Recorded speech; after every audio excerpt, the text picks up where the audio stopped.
let's go ahead and get started. Welcome everybody. This is the Newcomers session. We're going to tell you a little bit about NANOG, who we are, how this community is run. All of us are excited to welcome new members into the NANOG community. As you'll see as we talk about the organization and what our goals are, mentoring the next generation of network engineers, network operators is very important to this community. So we're excited to have new members, new faces in this community. We want you all to participate, get as much out of this as you possibly can. And so we'll tell you a little bit more about the organization and how it's run. More generically, what is a network operators group? I'll start there. So network operator groups are really organizations that are put together to help support local and regional internet professionals. These could be people who run large networks like carriers. These could be smaller regional educational networks, smaller wireless internet service providers. They could be companies that run networks for enterprises to deliver content, websites, that type of thing to their user base. And they exist mostly to help improve the quality and the availability of the internet within their regions. So how can you benefit from a NOG, from a network operators group?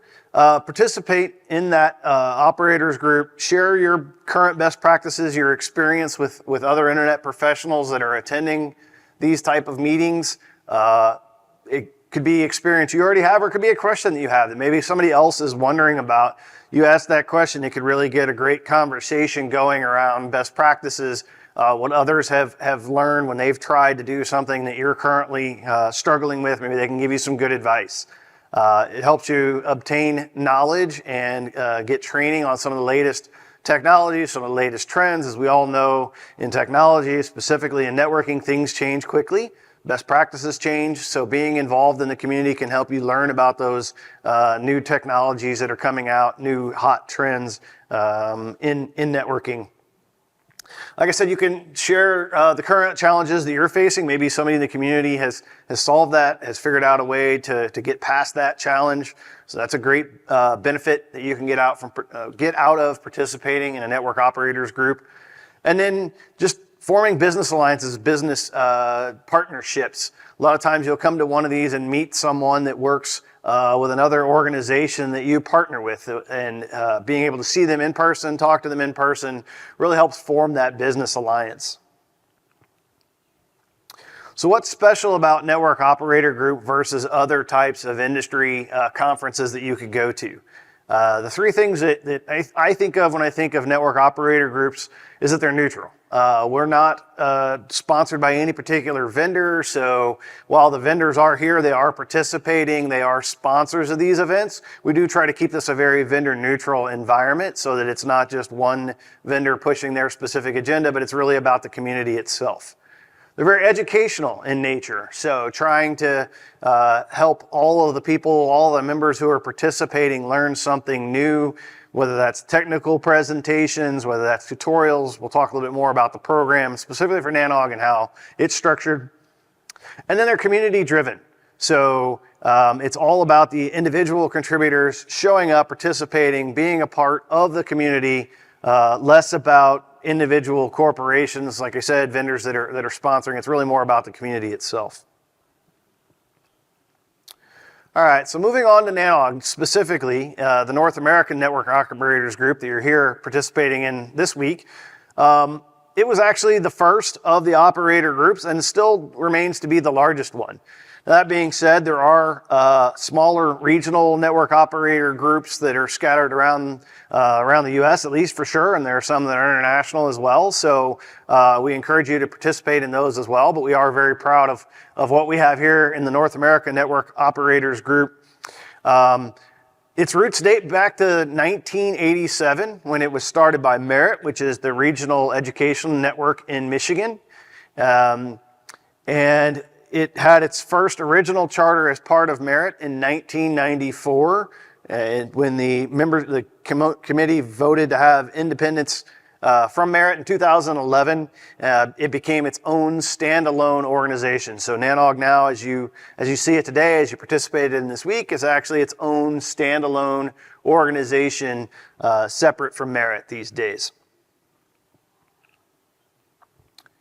A little bit about our community. There's over 13,000 people that participate in this community in one form or another, and we'll talk a little bit about what participation means and how you can do that. Every time we have a NANOG conference, the attendee list and the attendee numbers vary from place to place, but somewhere around the 1,000 number is what we typically see at a NANOG conference like we're attending this week. And you know, the thing I like about this size of a conference is it's just big enough that a lot of your colleagues are here. There are a lot of people that you can ask questions of, that you can learn from, but it's not so big that the people that do a job similar to yours get lost in the crowd and you have to really seek them out. So I really tend to like this size of a conference. I think it's about the right size to really get good benefit out of a conference like this. At any given NANOG, there's right around 200 people where it's their first time attending NANOG. So the message is you're not alone. There are other people in this room as well as here running around the conference center this week that this is their first NANOG. So reach out to those people that have first time attendee on their badge, newcomer on their badge. Reach out to them, introduce yourself, form sort of a bond of this being your first time. See what you can do to get the most out of it. 20 countries. So while this is North America Network Operators Group, and we are very focused on the internet in North America and what we can do in this particular geo of the world, there are 20 plus countries that are represented. So people do come from all over the world to participate in this particular forum. So what does NANOG do? Again, very focused on North America, on the internet and internet access, underserved communities here in North America, sharing best practices about what it takes to run an internet network, an internet service provider, a carrier, mentoring the next generation of networking professionals. As I said at the beginning, one of the reasons that we're really excited to see so many new people attending a NANOG is for those of us who have been doing this for a number of years, we want to give back to the community. We want to continue to get that next generation of network engineers involved, learning from us. We can learn from you, by the way, as well. So it's not a one-directional thing. There are a lot of great questions that people who may have less experience will ask, and I'm like, oh, we never really thought of it that way. I'm learning something from them every day. We also actively encourage DE&I. When we talk about the committees here in a few minutes, you'll notice there's an entire committee around DE&I. So we are really working hard to make sure that this is an inclusive environment, that people from various different backgrounds, ethnicities are included in the community and are collaborating with one another. All right, next I'll talk a little bit about the NANOG governance, how this organization is set up, how this organization is run. And that conversation, of course, has to start with our board of directors. So there is a board that looks after NANOG and the program and the mailing alias and everything else surrounding NANOG. This group of folks is voted in by the membership. So if you become a member of the NANOG organization, we'll talk about that, what that includes a little later, but you'd have the option to vote in a board. Our current board is the people you see represented here. Leslie, who is our board chair. Vince, who is our vice chair. Michael Costello, who is our treasurer. Steve Feldman, who's a secretary. Kat and Dave are members at large of our board. Steve Plote is our program committee chair. I'll talk in a future slide about what the program committee is and what their responsibilities are. But being the chair of that committee makes him an ex officio member of the board. So he's the liaison between the program committee and the board. And then Jonathan Black, who's our executive director. So Jonathan is fairly new to the NANOG organization. He's in his third week in his role as the executive director. He is here with us this week. He's excited to meet people to carry forward the NANOG organization. So please reach out to him, introduce yourself, say hi, get to know Jonathan. Other NANOG staff, in addition to Jonathan, Dee, who's our meeting and events director. So she helps put on the meeting, organize the events and so forth. Valerie, who's the program director, she helps make slide decks like this look even better when we get ready to present. So she's part of the program director Claudia, who's controller in HR, Lee, the senior designer, Elizabeth, who does marketing and content. She takes care of a lot of the blogs and stuff that's out on the website. Greg Newman, who's a software craftsperson for us, and then Sean, who's the business development specialist for NANOG. So in addition to volunteers, there are some paid staff that are part of the organization. So. All right, committees. I alluded to this a little bit, but there are a number of different committees that are volunteers that are helping to put on NANOG meetings, helping with driving some of the NANOG initiatives. So the program committee that I talked about, that's probably the one most people think of when they think of NANOG. They're the ones in charge of building out the talks and the program that you're going to see over the next few days. We'll talk a little bit more about them in the next section. The audit committee, who helps audit the financials of the organization. Compensation committee that looks after the compensation for the staff. Diversity, equity, and inclusion committee. You'll notice one day at lunch, I'm not sure which day it is, there'll be different signs on the various different tables with different topics. Just trying to get people from different backgrounds to come together, collaborate, get to know one another. So there's a lot of initiatives that the DE&I committee puts together to try and look after those things. Education committee, elections committee, hackathon committee. I don't know if any of you participated in the hackathon that was put on yesterday, but there's a committee that organizes that, puts that on. And then the mentorship committee, which I'm a part of. We'll talk a little bit about that. And then a scholarship committee as well. So a number of different ways that people can get involved, volunteer, and give back to the NANOG community. All right, the program committee, like I said, this is really the heart of the program that you're going to see over the next few days. These folks are actually nominated by the members and selected by the board. So if you join and become a member of the NANOG organization, you can nominate people that you may know in the industry, nominate yourself if you'd like. And then the board looks at all the nominations, reads about those people, and chooses the people they think would best represent the industry, industry professionals, people who are practitioners.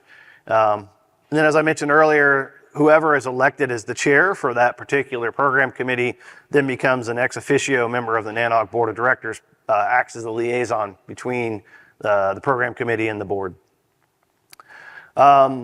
So what exactly does the PC committee do? They review all the talks that are sent in. So whenever planning starts for the next NANOG, for NANOG 92, there will be a call for papers, call for presentations. People will submit a lot of different talks. The program committee meets, they go through those and curate and build the program that you're going to see over the next few days. So there's a lot of submissions. They put a lot of time and effort into trying to put on a good program. So a lot of time and effort is put in by the folks who volunteer on our program committee to put on this show and try and have a good technical depth to the presentations that you'll see.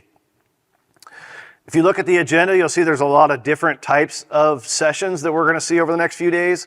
So we have a couple really good keynote speakers. If you guys haven't seen Corey Quinn speak, he's both entertaining and very knowledgeable, especially on all things cloud. So I really encourage you to check out his keynote that's coming up. I'm looking forward to that one. He's always very entertaining and very informative. And then Kariti Capella from Juniper Networks, who's been a long-time industry veteran. One of the founders of the MPLS protocol actually is doing a keynote as well. So check that one out as well.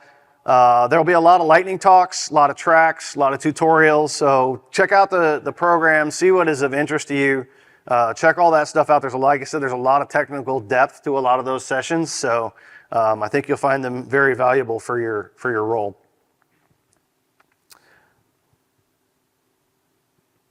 All right, a few other programs and resources that are available.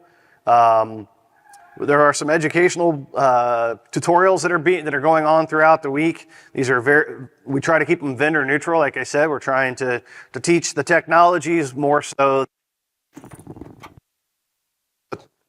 Technology.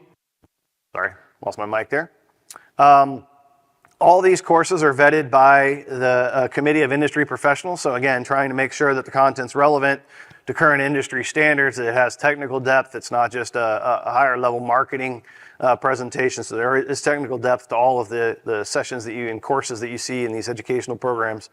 And they're designed to help people who are trying to learn a new technology, newer in the profession, or are potentially even still students that are haven't even started in their career yet. So definitely check out some of those educational programs. Like I mentioned, I represent the mentorship committee, so there is a mentorship program that's a part of NANOG. I found mentorship to be very important in my career. I've been very fortunate to have really good mentors that helped me, advised me throughout my career.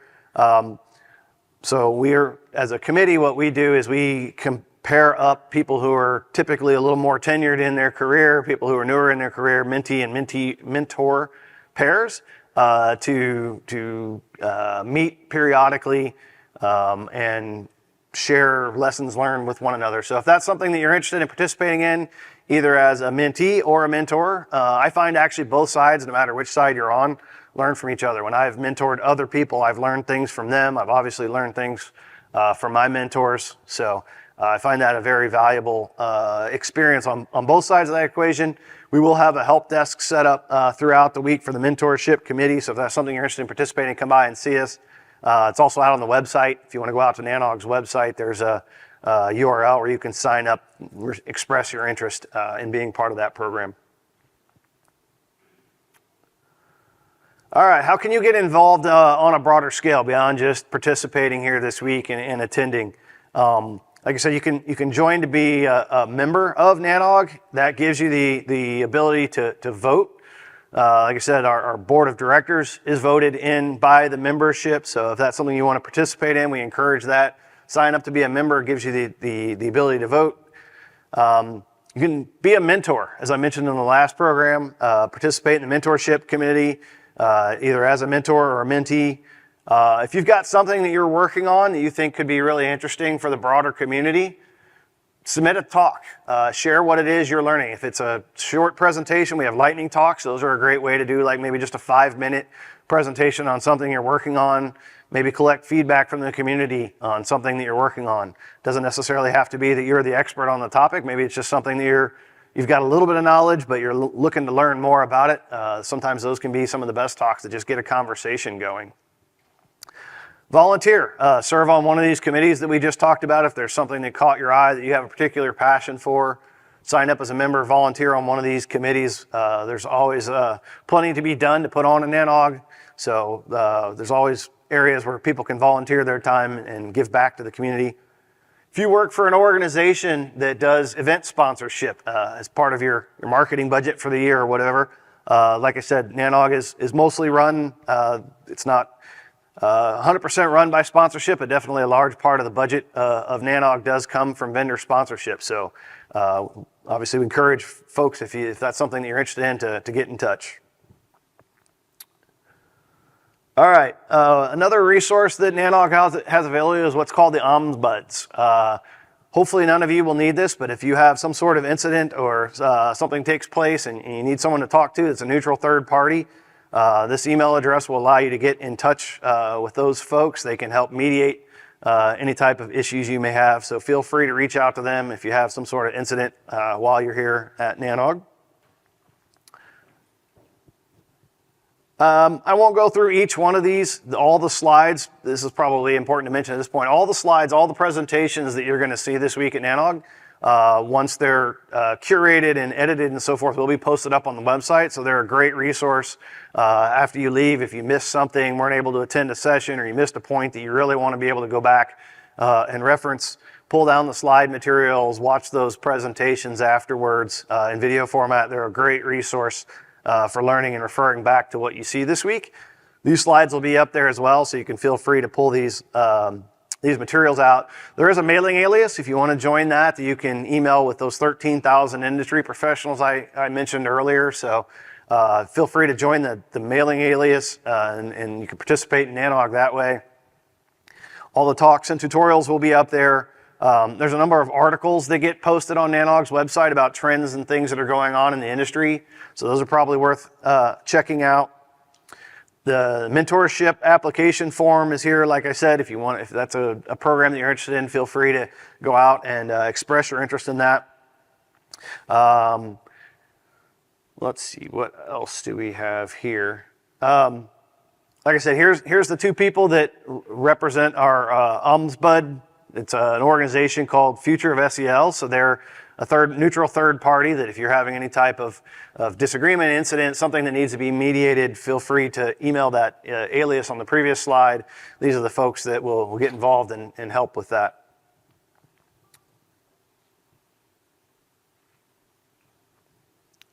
All right, a little more specific about specifically NANOG 91's program.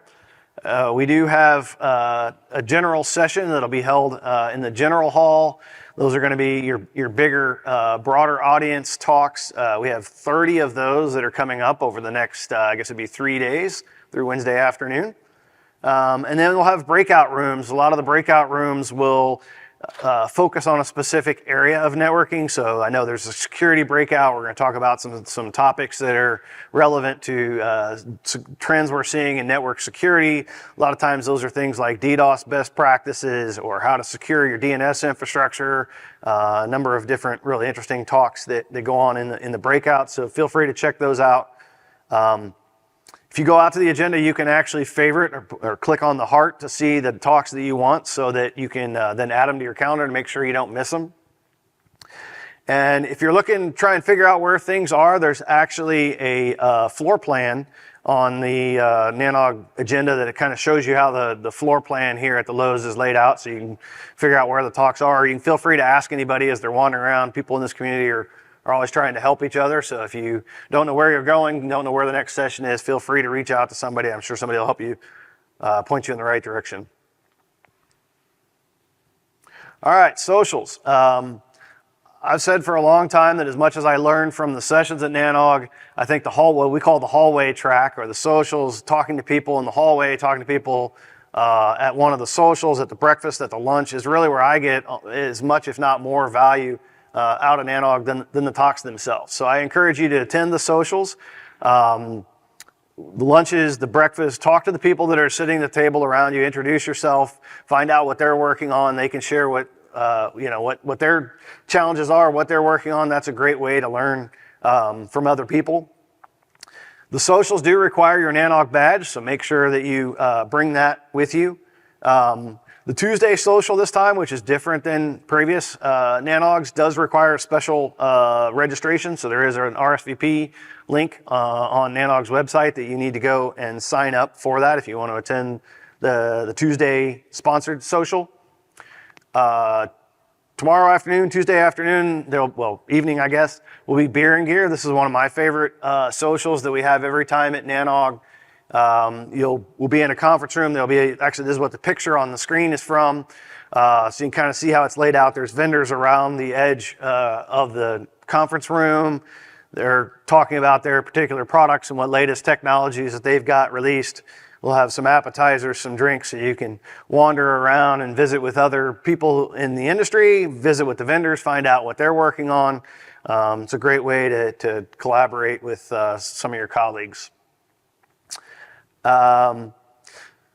Peering Coordination Forum is actually going on this afternoon. It's a 90-minute session. If you're a peering coordinator for a various network autonomous system, it's a great way to meet the other peering coordinators, talk about interconnectivity, where you may need to turn up a new PNI, turn up a new connection to across an internet exchange. So that's a great place to go and meet the other peering coordinators of that peering coordinator forum. Tomorrow will be the lunch that I was mentioning earlier, DE&I lunch. So we'll have various tables set up with various topics. Again, trying to bring people from diverse backgrounds together to talk to one another, collaborate with one another. Surveys. So surveys are very important. The program committee tries their best to put on a good program. As I mentioned, all the talks are vetted. They work with the presenters to try and modify those presentations to make them really relevant to the NANOG community, to people who are attending this this presentation, but if you have feedback on one of the sessions, something you really like, something you'd like to see improved in a future talk, please fill out those surveys. That's the only way that the board and the program committee can know what's top of mind for folks, what content is hitting the mark, what content is maybe less relevant to this community. So please fill out those surveys, give us feedback so we know how to make this program even better for future NANOGs. As an incentive, we are doing a $100 gift card each day for the survey, so yet another incentive, another reason to fill out those surveys and provide feedback. All right, that was the end of the slides. We've got about 15 minutes left. If there are any questions, feel free. There's a couple mics here. Feel free to come to the mic, and I will do my best to answer any questions you may have.